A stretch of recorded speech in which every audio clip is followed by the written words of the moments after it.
سلامی گرم میکنم به شما دوستان عزیزم. امیدوارم که هر جا هستین حالتون خوب و خوش باشه. امروز با من همراه باشین. من دارم یه غذای فوق‌العاده خوشمزه درست میکنم، خورشت به یا خورشت بهالو. اگر که مایل هستین شما هم با من همراه باشین. بریم ببینیم که چه موادی لازم داریم. همینطور که میبینین من اینجا موادش رو آماده کردم. من با گوشت مرغ درست میکنم. اینجا من سینه مرغ دارم که بریش زدم به قطعات کوچکتر و میخوام که هم سرخشون کنم هم بذارم که بپزن. یه دونه به دارم. همونطور که میبینین وقتی میخواین به بخرین سعی کنین که بهتون حتما زرد باشه، چون بههای زرد خوشمزه ترن. یه دونه لیمو دارم که از آب لیمو ترش استفاده میکنم. اینجا پیاز دارم. یه 2 تا حب سیر دارم. چند تا آلو دارم که آلوها رو خیس کردم داخل آب. اول تمیز شستمشون، بعد خیس دادم داخل آب که سریع‌تر بپزن. یه قاشق رو به گوجه فرنگی دارم. یه مقدار زعفرون دم کرده. ادویه‌ای هم که برای این غذا لازم داریم طبق معمول نمک که چاشنی تمام غذاهامونه، فلفل سیاه، زردچوبه، یه مقدار دارچین و یه کمم روغن برای سرخ کردن. حالا بریم با هم دیگه این غذای خوشمزه رو آماده کنیم. البته من اینجا برنجم دارم که برنجو هنوز خیس نکردم، به خاطر اینکه من برنجم میخوام کته درست کنم، دیگه زمان طولانی خیس نمیدم. البته برای کته من یک کم برنجمو خیس میدم، 1 رو 20 دقیقه جلوتر میریزم داخل آب داغ و خیس میدم، بعد میپزمش. حالا اینو بعدم باید خیسش بدم، فعلا زوده. خب پیازی که دارم اینجا من نگینی خودش میکنم.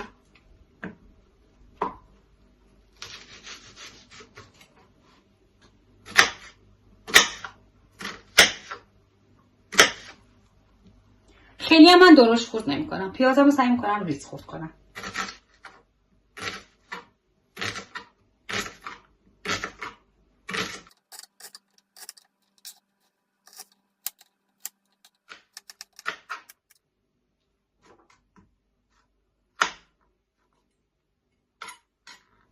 ما قابلمه رو گذاشتم روی گاز، یه مقدار گرم شده، داخلش روغن میریزم.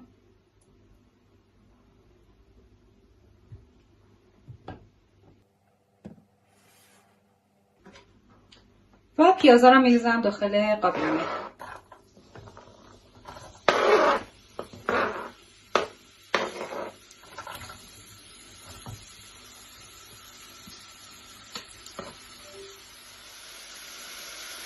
خب یه مقدار رنگ پیازا تغییر کردن و پیازامو سبک‌تر شدن، من گوشت دارم بهش اضافه میکنم. گوشتای مرغو میخوام اینا رو تفت بخورم.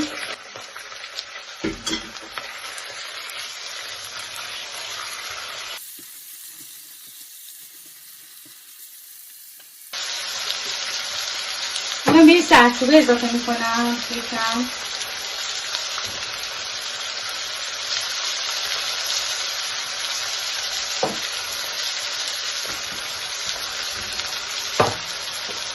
یه مقدارم فلفل سیاه.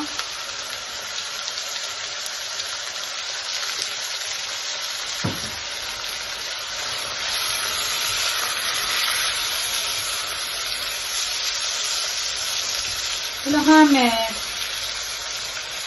عطر زردچوبه در میاد، یعنی بوی خامیش هم گرفته میشه، همین که بوی ذهن مرغمون هم گرفته میشه. خب رنگ مرغامو که تغییر کردم و تفت خوردن، من ربم بهش اضافه میکنم.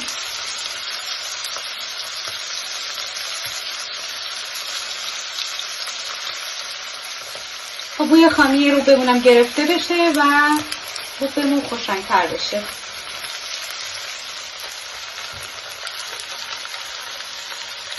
من 2 تا قاشق چای‌خوری هم از زعفرون دم کرده‌مون الان اضافه میکنم به مرغامون.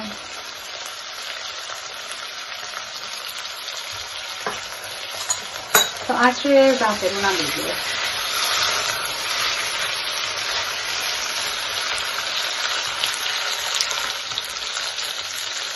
خب دیگه در همین حد کافیه. من الان بهش آب داغ اضافه میکنم. آب سرد اضافه نمی کنم به خاطر اینکه پروسه پخت مرغمون متوقف نشه با آب سرد، یعنی بهشون شوک وارد نشه و دیرتر بپزن. با آب گرم و اینکه آب جوش، آبی که من ریختم جوشه، سریع‌تر میپزه. خیلی با این دیگه هم میریزم.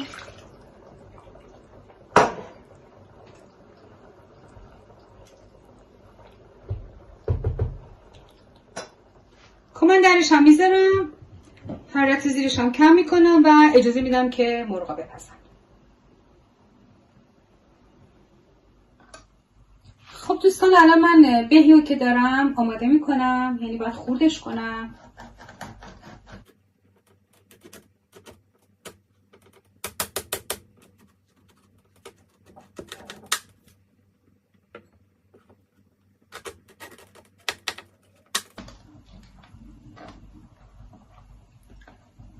این تخم‌های به هم میتونین نگه دارین استفاده کنین. اگر میخواین یه وقت احیانا مربا درست کنین، میتونین داخل مرباتون بریزین و یه حالت ژلاتینی پس میده، میدونین که، و باعث میشه که مرباتون خیلی بهتر بشه. یا اینکه اگر احیانا سرما خورده باشین، تخم به برای سینه درد و گلو درد خیلی مناسبه، میتونین استفاده کنین. یعنی من هیچ وقت تخم‌هاشو دور نمیریزم، همیشه استفاده میکنم. پوست به هم لازم نیست بکنیم.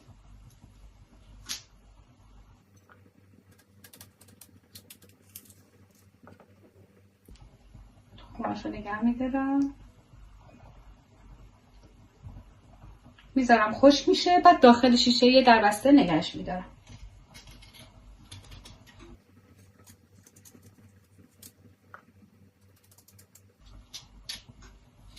من بهارم اینجوری خلالی خوردشون میکنم.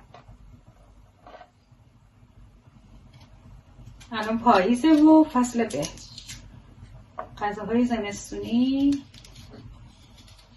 فصل پاییز میتونیم با به درست کنیم. یکی دیگه از غذاهای خیلی خوشمزه که با به درست میکنیم تاس کبابه که فوق العاده خوشمزه است. نمیدونم چقدر دوست دارین، من تو کانال دارم، اگر دوست داشتین میتونین نگاه کنید.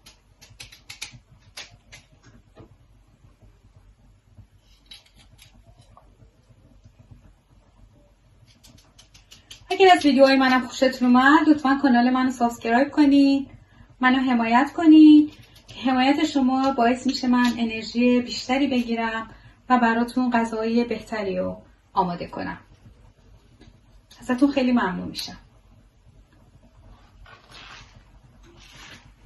خب به همون آماده شد، من همه رو خورد کردم.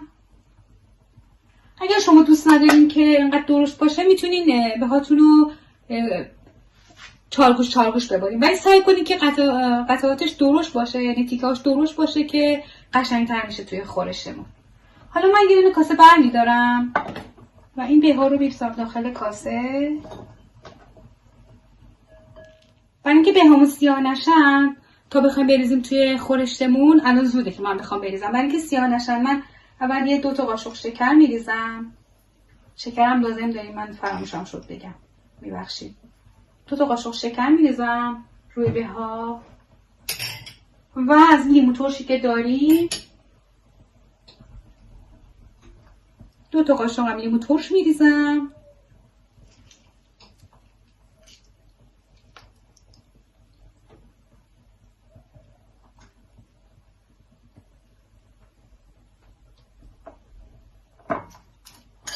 و اینو یه همش میزنم که اینا با هم دیگه خوب مخلوط بشن و به همون سیاه نشه. اینو میذارم کنار. خب دوستان عزیزم، الان دیگه مرغامون آبش کشیده شده، تقریبا یه مقدار کم شده. من الان آلو رو همینطور با همین آبی که داره اضافه میکنم به مرغامون. همونطور که بهتون گفتم آلوها تمیزن، احتیاج نیست آبو دور بریزید.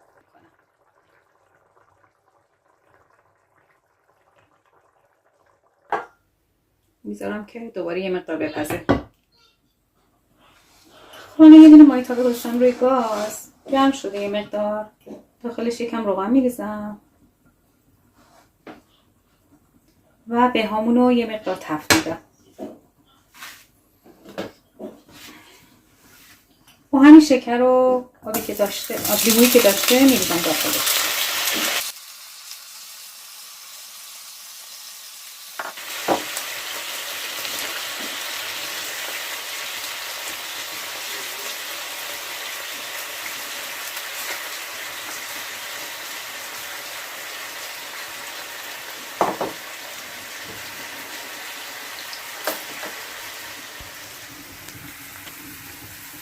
خب دوستان عزیز، به همونم تفت خوردن و سرخ شدن دیگه، بسش شده. من از روی گاز برش میدارم.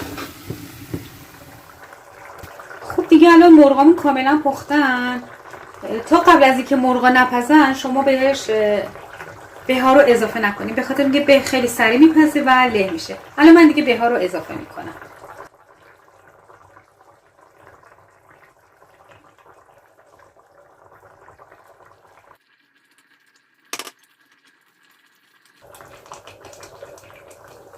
زیرشو کم کم میکنم تا یه مقدار جا بیافته. الان یه مقدار نمک اضافه میکنم چون من اصلا نمک نزدم.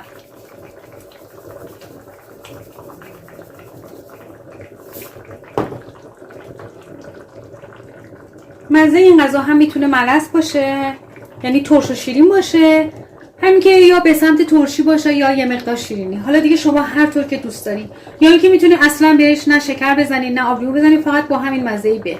ولی من بهش یکم شکر و آب لیمو میزنم به خاطر اینکه میخوام یه مقدار مزهش ملس باشه، یعنی ترش و شیرین باشه. یکم بجوشه بعد این کارو انجام میدم. درشو میذارم یه 5-6 دقیقه بجوشه، بعد دوباره بهتون نشون میدم. خب دوستان عزیز، اینا دیگه الان پختن کاملا. من یکم شکر بهش میزنم فقط، چون که آلو داره، آلو و ترشم، به خاطر همین یکم شکر میزنم. البته این دل بخوایی، اگر شما دوست ندارین میتونی شکر بهش اضافه نکنید، ولی من گفتم که چون من میخوام یه مقدار ملس باشه، یعنی ترش و شیرین باشه، به خاطر همین یکم شکر میزنم.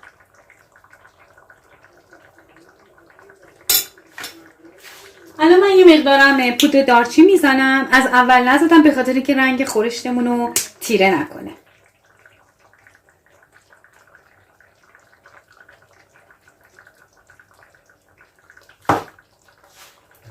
و در نهایت زعفرونی که باقی مونده رو میریزم داخلش. من همش رو میریزم.